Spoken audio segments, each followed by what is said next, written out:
저는 70대 여성입니다. 하마터면 자식 때문에 억울할 뻔했던 제 이야기를 해보려고 이렇게 용기 내어 사연을 보내봅니다. 제 또래 여성들이 그러하듯 저도 한평생 아들과 딸에게 제 인생을 바쳐서 아이들을 위해 살았어요. 비록 넉넉한 형편은 아니었어도 아이들이 밖에 나가 기죽지 않게 제 나름 신경 써서 키워냈어요. 그땐 그것이 저의 기쁨이자 보람인지라 힘이 들어도 마음은 행복했어요. 남편은 많이 배우거나 하진 않았지만 천성이 착하고 성실한 사람이라 주변에서 남편을 도와주는 사람들도 많았고, 그 결과 저희는 그럭저럭, 아니, 이런 말 제 입으로 하긴 좀 부끄럽지만 저희가 중년의 나이가 되었을 쯤에는 다른 집보다는 형편이 좋아 꽤 여유로운 생활을 할 수 있었어요. 이렇게만 얘기하면 남들 보기에 저는 걱정 하나 없는 사람으로 보일 수도 있을 텐데요. 사실 저에겐 한 가지 고민이 있었어요. 바로 아이들의 혼사 문제였죠. 둘째인 딸아이는 생각보다 결혼을 일찍 한다고 지금의 사위를 데려왔는데, 글쎄 나이 차이가 무려 12살이나 나서 저희 부부를 당황하게 했어요. 그때 당시 딸아이 나이가 26살밖에 되지 않았는데 사위는 곧 40이라니 선뜻 허락을 하기가 힘들었죠. 그래도 뭐 둘이 좋다는데 아무리 부모라도 어쩌겠어요. 그래서 결국 딸아이의 결혼을 허락했는데, 이번엔 첫째 아들이 나이가 40이 다 되어 가는데도 결혼할 기미가 보이지 않았어요. 그때까지 아들은 독립할 생각도 안 하고 연애한다는 말조차 없어서 저의 애간장을 태웠죠. 한 놈은 너무 빨리 간다고 하더니 또 한 놈은 나이가 다 찼는데도 갈 생각을 안 하니, 참 자식 일은 제 마음처럼 되지 않는다는 것을 새삼 깨달았어요. 그리고 아들이 40을 넘겨 이젠 진짜 포기를 해야겠다고 생각하자 아들은 드디어 결혼을 하겠다고 지금의 며느리를 집으로 데려왔어요. 인사온 며느리는 딱히 뭔가 두드러지지 않았지만 어디 모난 구석은 없어 보이는 평범한 집안의 평범한 여자였습니다. 저와 남편은 그저 나이 많은 우리 아들과 결혼해주는 것만으로도 고마워서 무조건 결혼을 찬성했고, 곧이어 아들은 제가 그토록 바라던 자기 가정을 꾸렸어요. 자식들 혼사를 다 끝내놓으니 그제야 비로소 부부만의 시간을 갖게 되었어요. 참 긴 시간 동안 앞만 보고 달려온 듯한 기분에 저와 남편은 서로에게 수고했다고, 앞으로는 조용히 부부가 소박하게 살자고 약속하며 서로의 주름진 손을 어루만졌습니다. 하지만 세상은 참 야속하게도 그 후로부터 3개월이 좀 지났을 때 남편이 허망하게 하늘나라로 가게 되었어요. 지금도 뚜렷하게 기억이 나네요. 그날은 남편이 웬일로 늦잠을 다 자나 싶었었는데 뒤늦게 남편이 숨을 쉬지 않는다는 걸 알았고, 그 길로 119를 불러 급하게 병원에 갔지만 남편은 영영 돌아오지 못할 곳으로 가버린 뒤였어요. 사망 원인은 급성 뇌출혈이었죠. 왜 하필 지금이었던 건지 손과 발에 힘이 풀려 그 자리에 주저앉았어요. 그렇게 차가운 병원 바닥의 냉기를 느끼며 갑작스럽게 찾아온 이별을 감당해야 했고, 남편의 장례가 끝난 그날 아들과 딸 내외는 모두 일상으로 돌아갔어요. 텅텅 비어버린 집에 홀로 남은 저는 그제야 혼자가 되었음을 실감했고, 그저 제 귓가엔 이젠 우리도 쉬엄쉬엄 여행이나 다니면서 남은 시간 유유자적하게 보냅시다 라고 말하던 남편의 다정한 얼굴과 목소리만 맴돌았어요. 그때였어요. 문득 혼자 남으니 집이 이렇게 넓었나 하는 생각이 들더군요.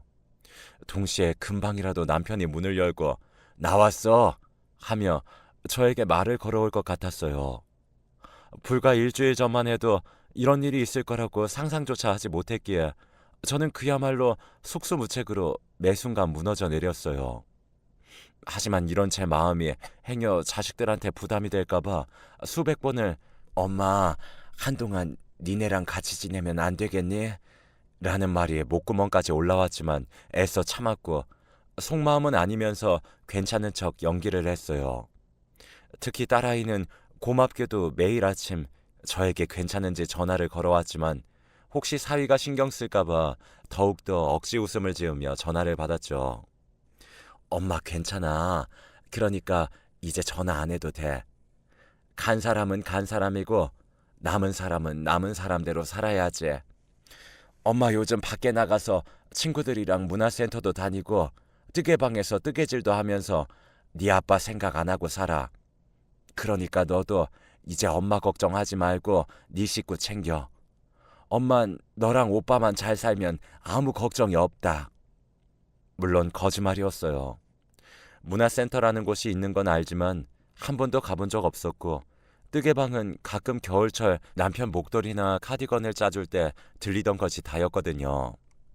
그래도 딸에게 말할 때 간 사람은 간 사람이고 남은 저는 또 제 삶을 살아야 하는 건 맞기에 매일 내키지 않아도 밖에 나가 산책도 하고 시장도 돌며 남편이 없는 세상에서 살아보고자 애를 썼어요.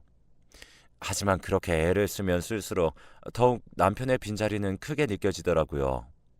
아무리 발버둥을 쳐도 제 마음은 조금 더 나아질 기미가 보이지 않았어요. 그러던 어느 날이었어요.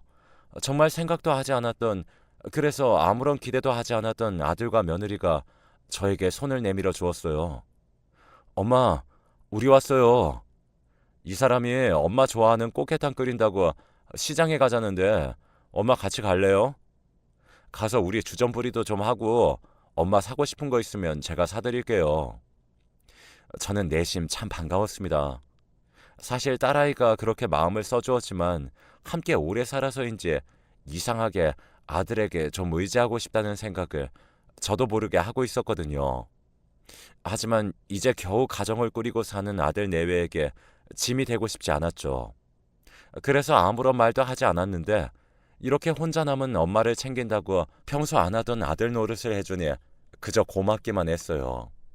그리고 그 후 두 아들 내외는 계속 저희 집에 찾아와 저와 함께 밥을 먹어주고 저 혼자는 할 수 없는 집안 보수를 해주며 신경을 써줬는데요. 한 번은 며느라기가 기특하게도 저에게 이런 말을 해주더군요. 어머니, 요즘도 아버님 생각 많이 나시죠? 괜히 저희한테 부담될 것 같다고 참지 마시고 저나 준석 씨한테 기대세요. 앞으로 저 정말 어머니한테 잘하고 살게요.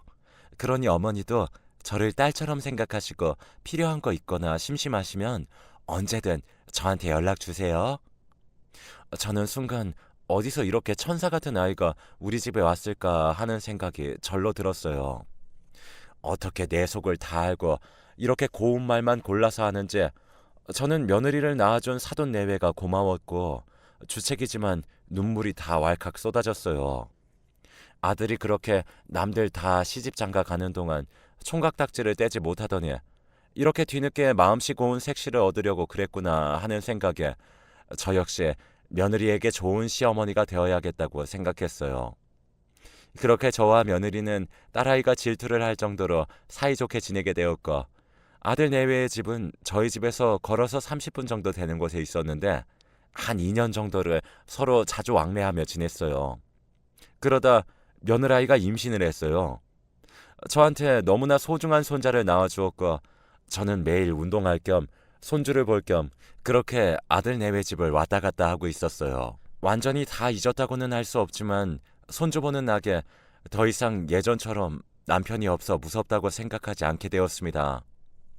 시간이 약인지 아들 내외 도움이 컸는지 차차 혼자 사는 생활에도 익숙해지던 어느 날 아들은 저에게 뜻밖의 말을 꺼냈어요. 엄마, 내가 곰곰이 생각해봤는데 엄마 지금 지내는 집 너무 크지 않으세요? 이렇게 우리 준이 보러 매일 걸어오시는 것도 마음에 걸리고 엄마만 괜찮으시면 저희 집이랑 엄마 사시는 집 정리해서 어디 좋은 아파트 들어가 함께 사는 게 어떨까 해요.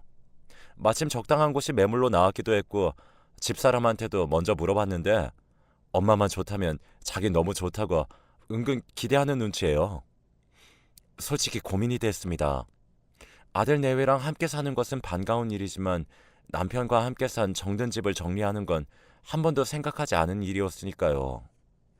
그래도 손주와 함께 살 수 있다니 저는 너무 고민이 되었는데요.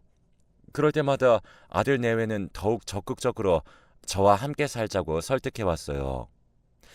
어머니, 제가 앞으로 함께 살면서 어머니 더 많이 챙겨드릴게요. 사실 드시는 것도 일일이 챙길 수 없어서 그동안 제가 마음이 좀 그랬거든요. 어머님은 그저 이제부터 편하게만 지내세요. 집안일이든 뭐든 제가 다 알아서 할게요. 그래, 엄마. 엄마 이제 병원 가실 일도 많아지실 텐데 따로 살면 내가 불안해요. 아버지처럼 그렇게 허망하게 보내는 일은 다시 하고 싶지 않으니 제발 우리랑 같이 살아요. 네?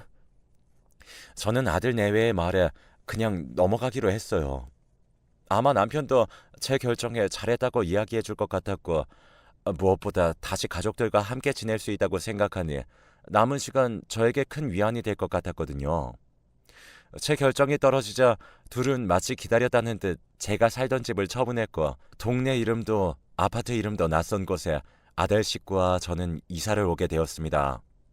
40층이라고 하더니 거실 창문으로 밖을 내다보는데 어찌나 아찔하던지, 그럴 리는 없는데도 행여 뚝하고 떨어질까봐 저는 두 다리가 후들거렸어요. 하지만 저만 빼고 아들 식구들은 뭐가 그렇게 좋은지 아무것도 모르는 손주 녀석까지 방글방글 웃는데 아이들이 좋아하니 제 마음이 다 흐뭇했어요. 그리고 비록 저는 작은 방에서 지냈지만 방에 누워 있어도 사람 소리 나는 것이 참 좋았어요. 하지만 역시나 세상 사는 사람 마음대로 되지 않는다고 이사 후 한 달이 채 되지 않아 무언가 슬슬 제 생각과 다르게 흘러가기 시작했어요. 엄마, 우리 주말에 준이 주사 맞히러 병원에 가야 하거든요. 근데 친구가 가족 동반으로 밥이나 먹자고 해서 저녁 먹고 들어올게요. 그래. 알았다. 어머니 죄송해요. 제가 미리 알았으면 거절하라고 했을 텐데. 아니다. 나 신경 쓰지 말고 재밌게 놀다 와. 그리고 그날은 내가 집안일도 해놓을 테니 준이 애미도 오랜만에 미용실도 좀 가고 그래라. 정말요? 어머니 너무 감사합니다. 저는 처음엔 조금은 서운했지만 아들 식구들에게도 각자 생활이 있으니 존중해야 한다고 생각했어요. 그리고 그동안 며느라이가 저에게 신경을 많이 썼기 때문에 저 역시도 받은 만큼 보답하고 싶어 잘됐다고 생각했어요. 그런데 그게 저의 실수였죠. 아들 내외는 그날을 계기로 자주 자기들끼리만 외출을 했고, 심지어 집들이를 한다며 저에게 하루만 딸네 집에 다녀오면 안 되겠냐고 했어요. 나는 그냥 내 방에 조용히 있으면 안 되겠니? 굳이 미선이네 가는 건. 엄마, 내가 신경이 쓰여서 그래요. 아마 시끄러울 거고 집 구경한다고 막 돌아다닐 텐데 그러지 말고 엄마 하루만 다녀오세요. 미선이한테는 제가 잘 얘기해 둘게요. 이렇게까지 해야 하나 싶었지만 아들이 계속 그렇게 말하니 어쩔 수 없이 등 떠밀리듯 딸네에 가 있기도 했는데요. 그 후 5개월 정도가 흘렀을까 이상하게 아들의 귀가 시간이 점점 늦어졌고, 심지어 며느라이와 싸우는 일이 심심치 않게 늘어갔어요. 들어가 말릴 수도 없고 모른 척할 수도 없고, 저는 밖에서 발만 동동거렸는데 한 번은 자다가 잠이 깨서 잠깐 화장실에 가려고 방에서 나오니 아들 녀석의 주방에서 작은 불 하나를 켜두고 깡소주를 마시는 모습을 봤어요. 차마 애미가 그 모습까지 못 본 척은 할 수가 없었기에 다가가 무슨 일이 있냐고 물었고, 아들은 눈물을 펑펑 쏟으며 고민을 털어놓았는데요. 엄마, 나 어떡해? 어, 나 정말 자신 있었는데.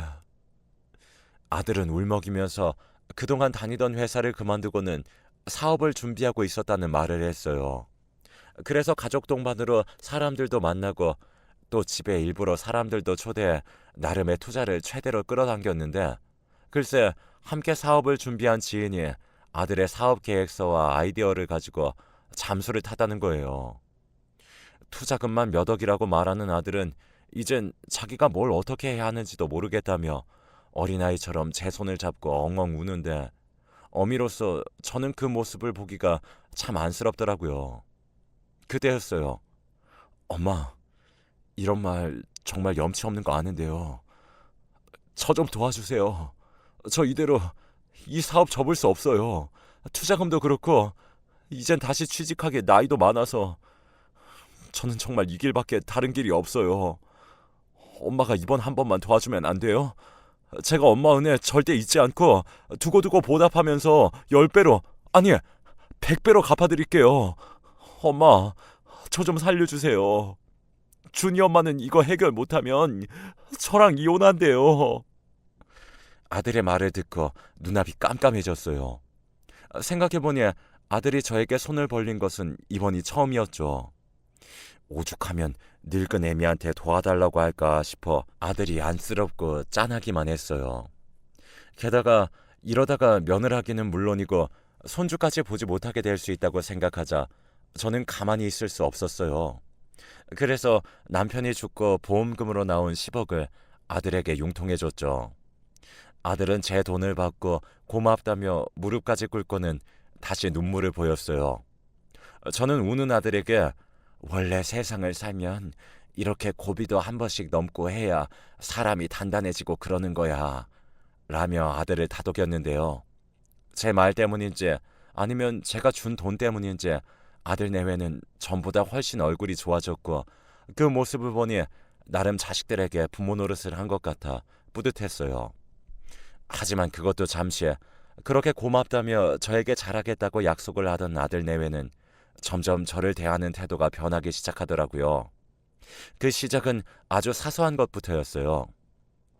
저는 평소 아침잠이 많아 아침을 좀 늦게 먹었어요. 그동안은 며느라기가 고맙게도 싫은 내색 한 번 없이 제 밥을 따로 차려줬는데 그날도 별 대수롭지 않게 일어나 식탁에 앉으니 어쩐지 며느라이의 표정이 일그러졌어요. 그리고 제 앞에 반찬이 든 접시를 탁탁 내려놓는데 저는 너무 당황해서 어안이 벙벙했는데요. 그런 저에게 며느라이는 수저를 내려놓으며 이렇게 말했어요. 어머니, 제가 다른 건 모르겠는데 아침상을 매일 2번씩 차리는 건 너무 힘들어요. 어머님이 저희 식구 아침 시간에 맞추시던지 아니면 어머님이 아침을 그냥 거르시고 점심을 많이 드시면 어떨까요? 저도 좀 이해해 주세요. 아, 알았다. 그동안 힘들었으면 말을 하지. 앞으로 내 밥은 내가 알아서 하마. 네? 어머니가 또 그렇게 말씀하시면 제가 나쁜 며느리 같잖아요. 그러지 마시고 내일부턴 좀 일찍 일어나세요. 원래 노인분들은 아침잠이 없다고 하던데 우리 어머니는 희한하셔. 분명 가깝게 지내던 사이는 맞지만 갑자기 선을 훌쩍 넘는 며느라이의 태도에 저는 마음이 좋지 않았어요. 하지만 여태 힘든 걸 참고 다 했다는데 뭐라고 할 수는 없어서 아들 내외의 아침 식사 시간에 맞추기로 했어요. 하지만 어쩐지 달라진 며느라이의 태도는 그 일뿐만이 아니었습니다. 빨래면 빨래, 쓰레기면 쓰레기. 전에는 한 번도 말하지 않았던 것들을 저에게 지적하며 뭐라고 했고 저는 점점 며느라이의 눈치를 살피는 신세가 되어버렸죠. 저는 이건 아닌데 하는 생각에 처음엔 아들에게 말을 해볼까 생각도 했지만 사업 때문인지 아들 녀석은 외박하는 일이 잦았고 좀처럼 말을 붙여볼 기회를 찾지 못했어요. 그때 저는 종종 베개를 눈물로 적셨어요. 숨 넘어가는 거 살려놨더니 이젠 제가 필요 없다는 것 같아서 속상한 마음이 들었거든요. 그러다 웬일인지 일찍 퇴근한 아들이 저에게 외식을 하자고 권했고 저는 이번 기회로 아이들과 좀 풀어보자고 생각을 했는데 아들은 또 저에게 뜻밖의 말을 꺼냈습니다. 엄마, 내가 아는 지인 어머님이 지금 요양원에 계신데 거기가 실버타운처럼 엄청 좋대요. 엄마 솔직히 여기서 외롭고 심심하잖아. 준이 엄마도 이젠 시집살이 그만하고 편하게 살아야 할 때도 된 것 같고 거기 가면 엄마 또래 친구분들 많아서 엄마도 좋을 것 같은데. 엄마, 요양원에 가시는 건 어떠세요? 아들의 요양원 소리에 저는 심장이 쿵하고 내려앉는 듯 했어요. 그리고 저도 사람인지라 아무리 부모 자식 사이여도 이젠 저한테 뽑아먹을 것이 없어서 나를 요양원에 보내나 싶은 마음이 들어서 그날은 꾹꾹 참았던 화를 참지 않았어요. 처음부터 내가 같이 살자고 했니? 힘들 때에는 도와달라고 하고 살려달라고 애걸복걸하더니 왜? 이젠 늙고 가진 것이 없는 애미가 필요가 없어? 난 절대 요양원 같은 데는 안 간다. 정 나랑 살기 싫으면 지금 사는 아파트 팔아서 내 집 판 돈 다시 내놔. 저는 손이 달달 떨렸지만 말은 그렇지 않은 듯 강력하게 했어요. 그러자 아들 내외는 물러날 기색은커녕 아주 작정을 한 듯 손주 녀석 교육이 어쩌고 하면서 저를 요양원에 보내려고 하더라고요. 요즘 애들은 유치원부터 교육에 신경을 써야 하는데 어머님이 계시면 준이가 제 말을 안 듣잖아요. 워낙 어머님이 오냐오냐만 하시니까. 그래서 서운하게 들리겠지만 환경을 좀 바꿔볼 필요가 있어요. 어머니, 우리 장손 생각해서 어머님이 좀 양보해 주세요. 그렇게 딸처럼 대해달라고 하더니 이제 보니 며느리는 타인도 그런 타인이 없더라고요. 저는 아들 내외의 어떤 말에도 아파트를 팔아서 돈을 주기 전까지는 절대 집을 나가지 않겠다고 버텼습니다. 그러자 아들 내외는 한번 해보자는 듯 버티는 저를 마치 없는 사람처럼 행동했는데 그 모습이 참 사람을 여러 번 뒷목을 잡게 하더군요.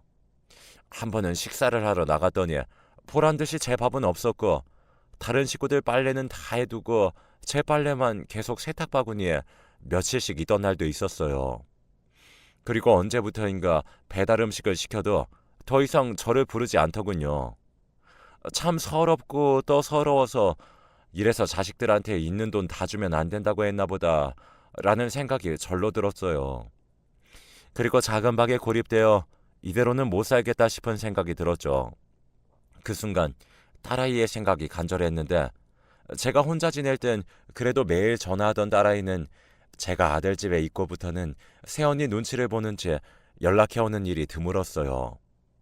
그렇다고 제가 먼저 전화해서 하소연을 하려니 저도 차마 부모 체면에 말이 떨어지지 않았고 그렇게 몸과 마음이 피폐해져 갔는데 5살 손주 녀석까지 지 부모를 닮아 저를 무시하는 행동에 저는 체면이고 뭐고 딸에게 전화를 걸어 제가 겪은 수모를 모두 이야기했어요. 엄마, 그걸 왜 지금 얘기해? 여태 그런 취급받고 참았던 거야? 너 신경 쓸까봐 그랬어. 근데 지금은 여기 있는 매일매일이 지옥이야. 미선아, 엄마 진짜 요양원 가기 싫어. 이런 말 엄마가 진짜 미안한데 엄마 좀 데리러 올래? 딸아이는 화가 잔뜩 나서는 전화를 끊고는 곧장 그 길로 사위를 대동하고 아들의 집에 쳐들어왔어요. 그리고 딸은 고래고래 어떻게 엄마한테 그럴 수가 있냐고 큰 소리로 화를 냈는데요. 며느라이는 눈 하나 깜짝하지 않고 제 딸을 무슨 잡상인인 것처럼 대했어요. 계속 이렇게 시끄럽게 소란 피우면 경찰 부를 거예요. 정말 격떨어져 상종을 못하겠네. 뭐요? 상종? 지금 말 다 했어요? 언니랑 오빠야말로 하는 행동이 상스럽거든요. 엄마 돈 다 어디다 썼어요? 결국 집도 엄마 돈 때문에 여기까지 데려와 놓고 어디서 큰 소리야? 아, 왜? 효녀 코스프레라도 하게요? 맞아요. 아가씨도 결국 저희한테 어머니 돈 뜯어가려고 여기 온 거잖아요. 뭐요? 처음부터 엄마 집 팔라고 부추긴 게 누군데 이런 식으로 모실 거면서 왜 같이 살자고 했어요? 정말 뻔뻔스럽네요. 그러는 넌 엄마 모션은 봤어? 저는 아들, 딸이 싸우는 모습을 보며 내가 인생을 헛살았구나 싶은 마음이 들었어요. 누가 콩가루 집안이라고 손가락질을 해도 변명할 도리가 없었으니까요. 그래서 저는 애미로서 한 번은 나서야 했어요. 그래서 딸에게 막말을 쏟아내던 아들의 뺨을 세게 후려치고는 두 눈에 잔뜩 독을 품은 채 이렇게 말했어요. 그래, 네 진심 아주 잘 알았다. 모신다고 어쩌고 하더니 결국 돈이었지? 근데 이건 몰랐을걸? 나도 너희한테 다 준 거 아니다. 나 건물도 있고 땅도 있어. 이건 몰랐지? 저라고 왜 모르겠어요. TV나 드라마에서가 아니라도 쓸개고 뭐고 다 빼주면 결국 자식들이 서로 가지려고들 싸우는 걸 몇 번이나 봤는데 그래서 저도 행여 이런 일이 있을까 해서 제가 가진 것을 모두 내놓지 않았어요. 물론 내 자식들이 그럴까 하는 마음이 있었지만 그래도 남편과 저는 젊은 시절부터 우리 둘만 남았을 때 아이들한테 손 벌리지 않고 저희끼리 살아가려면 역시 돈은 있어야겠다고 생각해서 열심히 돈을 모아 나름 건물과 땅을 사두었어요. 시간이 흐르니 생각도 못할 정도로 값이 오른 것도 있었죠. 우리뿐 아니라 당연히 노후에 자식들에게 물려줄 부분까지 생각했었습니다. 하지만 자식들에게 말은 하지 않았어요. 요즘은 삶이 길어져 우리조차 언제까지 살게 될지, 또 그동안 돈은 얼마가 필요할지 모르는 거 아니겠어요. 사실 모든 걸 자식들에게 오픈하지 않아 미안한 마음이 있었는데 이제 와선 이 돈이 없었으면 어쨌을까 하는 마음이 절로 들었어요. 만약 아들이 제가 가진 것을 모두 알았다면 아들은 그 돈 역시 욕심을 냈을 게 분명해 보였어요. 내가 정말 남들은 그런다고 해도 내 자식이 그럴까 했다. 그래도 사람 일은 모른다고 해서 땅이랑 건물을 사놨는데 준석이 너는 내가 가진 게 아빠 돌아가신 보험금 그게 거의 전부라고 생각했겠지. 근데 있잖니. 내가 이미 너한테 준 돈은 건물이랑 땅에 비하면 네 아들 간식값이야. 나중엔 둘이 똑같이 나누어주고 세상 하직하려고 했는데 이렇게 된 거 너 같은 놈한테는 한 푼도 못 준다. 이거 다 미선이한테 줄 거다. 미선이 너 내일 엄마랑 명의 바꾸러 가. 그리고 넌 절대 네 오빠처럼 엄마 버리면 안 된다. 너도 각서 써. 제 말에 괘씸한 아들 내외도 아무것도 몰랐던 딸 내외도 너무 놀라 아무 말도 하지 못했어요. 왜 아니겠어요. 저라도 이러한 상황이면 사태 파악이 늦어서 그랬을 거예요. 그리고 저는 미리 싸둔 짐을 가지고 아들 집을 제 발로 나왔어요. 그러자 사태 파악이 된 며느라이는 맨발로 뛰쳐나와 저의 바지가랑이를 붙잡고 울면서 매달렸고 아들 역시 가는 저를 어떻게든 붙잡겠다고 신발도 짝짝이로 신고 나와 저를 붙잡았죠. 어머니, 왜 이러세요? 제가 그동안 어머니한테 얼마나 잘했는데요. 제발 화 푸시고 다시 저희랑 살아요. 제가 준이 아빠한테 절대 요양원 소리 하지도 말라고 말할게요. 어머니, 속상하게 해드려서 죄송해요. 엄마, 저 정말 잘못했어요. 엄마가 이 정도로 요양원에 가기 싫어하시는지 몰랐어요. 엄마 가기 싫으시면 안 가셔도 돼요. 저 정말 돈 때문에 이런 거 아니었어요. 누가 봐도 돈 때문인 걸 지나가는 개도 알겠는데 아들 내외는 볼썽 사납게 저를 붙들고 사정사정을 했어요. 그 모습이 얼마나 저를 비참하게 하는지 결국 돈이 아니었다면 이렇게 가는 나를 붙잡기나 했을까 하는 생각에 저는 마음을 굳게 닫았어요. 한평생 지들 키운다고 얼마나 고생을 했는데 남들 자식은 그런다고 해도 내 새끼들은 그러지 않을 거라고 철석같이 믿었던 스스로가 한심했습니다. 그래서 저는 그 길로 아들 내외와 죽는 날까지 보지 않겠다고 다짐하며 아들 내외의 핸드폰 번호를 차단했고 딸아이에게 건물의 명의를 바꿔주면서 절대 네 오빠랑 새언니는 이 집에 발도 들이지 않게 하라고 신신당부를 했어요. 그러자 이 괘씸한 아들은 제가 딸아이 앞으로 해준 건물에 본인의 지분도 있다며 딸 앞으로 소송을 걸었더라고요. 딸은 이참에 저를 모신다고 가져간 제 재산까지 모두 토해내게 할 테니 걱정하지 말라며 저를 안심시켰어요. 남매가 재산 때문에 이렇게 법으로 싸우다니 저는 정말 부모된 입장에서 자식 농사를 망친 것이 맞는 걸 인정해야 했어요. 그리고 딸에게 미안하지만 한 번 당한 마음 또 다치긴 싫어서 딸에게 건물을 주었을 뿐 건물에서 나오는 수익은 일절 손대지 못하게 했어요. 하지만 착한 딸은 건물도 그냥 엄마 앞으로 다시 해놔도 된다며 저를 안심시켜줬는데요. 어쩐지 다친 마음이 쉬 아물지는 못할 것 같아요. 아마도 남편을 떠나보내고 그랬듯 시간이 많이 필요할 것 같습니다. 이 순간 꼭 이런 말을 하고 싶어요. 아무리 자식들이 숨이 꼴깍꼴깍 넘어가도 절대 있는 거 없는 거 다 주지 마세요. 그러다 저처럼 될 수도 있어요. 그동안 힘들게 모았을 그 돈 자식한테 미안하다 생각하지 말고 마음 편히 다 쓰세요. 그게 그동안 고생한 보상입니다. 어쩌면 제가 이런 생각을 하는 것이 지금 악에 받쳐서 하는 소리일 수도 있지만 나이를 먹을수록 돈이라는 것이 살면서 두고두고 의지가 되는 건 맞는 것 같아요. 적어도 딴 마음이 있건 없건 자식들은 함부로 하지 못할 겁니다. 저는 실패했지만 돈이 아닌 진짜를 나눌 수 있는 부모와 자식 사이가 되셨으면 좋겠어요. 지금까지 저의 긴 글을 읽어주셔서 고맙습니다.